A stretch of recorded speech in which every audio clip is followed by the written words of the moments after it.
Joining me now is Assistant Foreign Minister Tim Watts. Thanks for your time. We ran through the list there of times Ukraine's sought assistance and is seemingly not getting it. Has it gone a bit back of mind for Australia? Are we not as committed as we used to?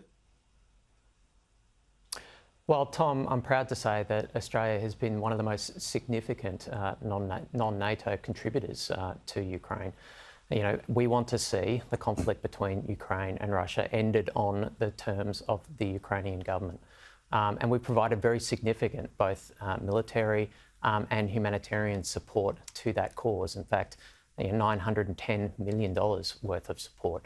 As the Prime Minister said earlier, we continue to consider requests for support from the Ukrainian government, but our government remains resolute with the Ukrainian government and their people in that fight against the illegal and immoral invasion by the Russian government.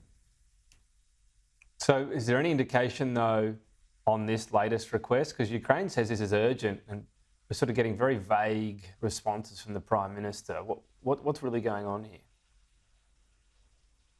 Well, Tom, we consider these things in the way that we consider all matters in this government, with due process, regard for the advice from our security advisors. So we're working that through, as the Prime Minister indicated today, and we'll respond in due course. I want to turn to Israel. The Israeli Prime Minister has responded to Joe Biden's latest call on hoping for peace in the region.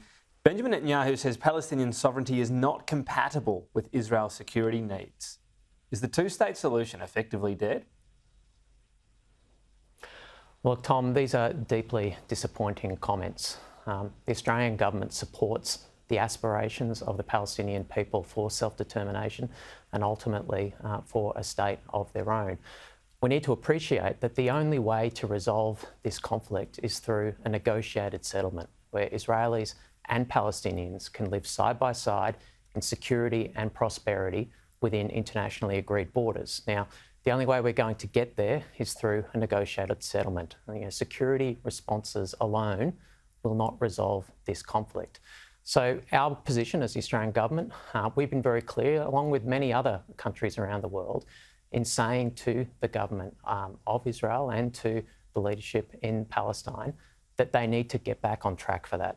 That, it might seem difficult at the moment, it might seem a long way away, but it is the only way forward. So we've called out comments, frankly, like these recent comments from Mr. Netanyahu, that undermine these prospects for a long-term negotiated settlement to this ongoing dispute.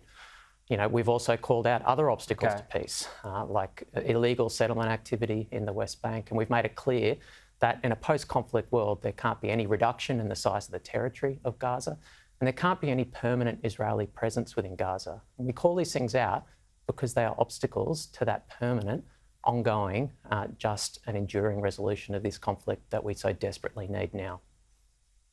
When you say presence, the other thing indicated by the Israeli PM is Israel being in charge of security in terms of Gaza, even if that's not within Gaza. Is that something else you'd find unacceptable?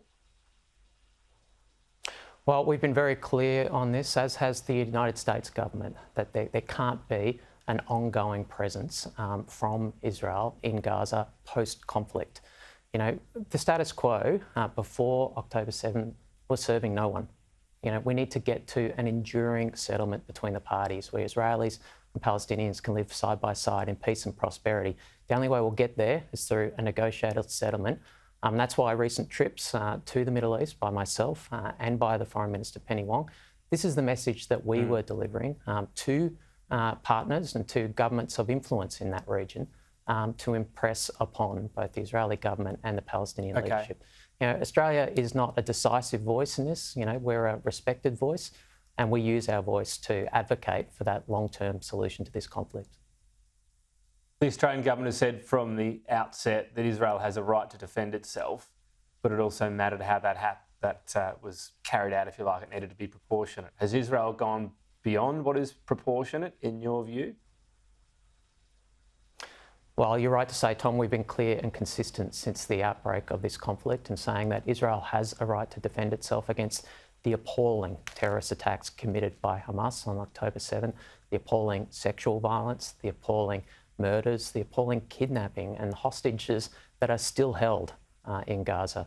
more than 100 days after those terrible attacks.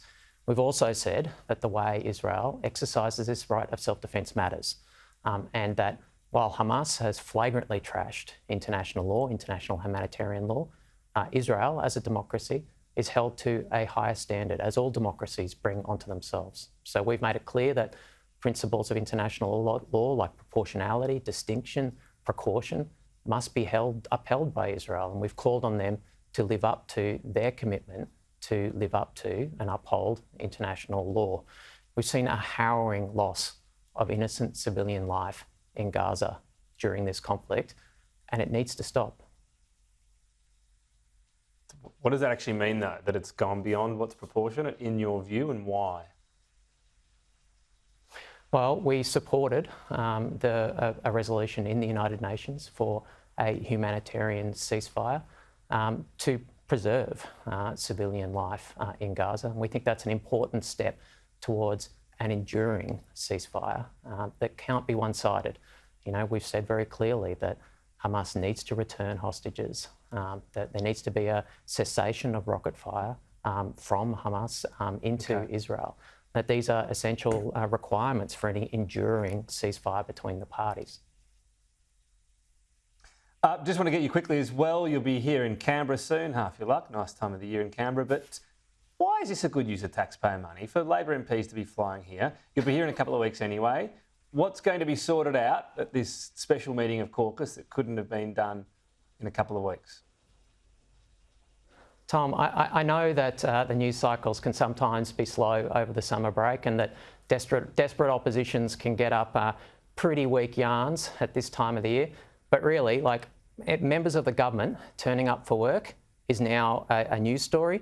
I mean, most Australians are back at work. I'm sure they expect their representatives to be back at work. But there's no parliament on. You know, this caucus meeting enables members of parliament within the government to come to Canberra to represent their communities, to argue for the cost of living relief that we know we need, and to argue for the continuation of the the targeted, responsible cost of living relief that doesn't further fuel inflation.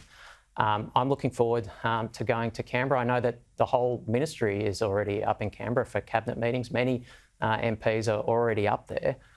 So really, like, politicians turning up to work to identify solutions for the Australian public for the cost of living crisis, it shouldn't be a news story. Now, this is reflective, and frankly, of Peter Dutton's obsession with fights over fixes. You know, he's not interested in fixes, in solutions to deal with the problems facing the Australian people. All he wants is a fight. You know, I'm keen to get to Canberra to work with members of the government, to work with the Prime Minister to deliver more of that targeted cost of living relief that Australians want their politicians and their elected representatives to deliver. Sounds like it'll all big announcements coming. We'll look forward to them on Thursday. Tim Watts, thank you.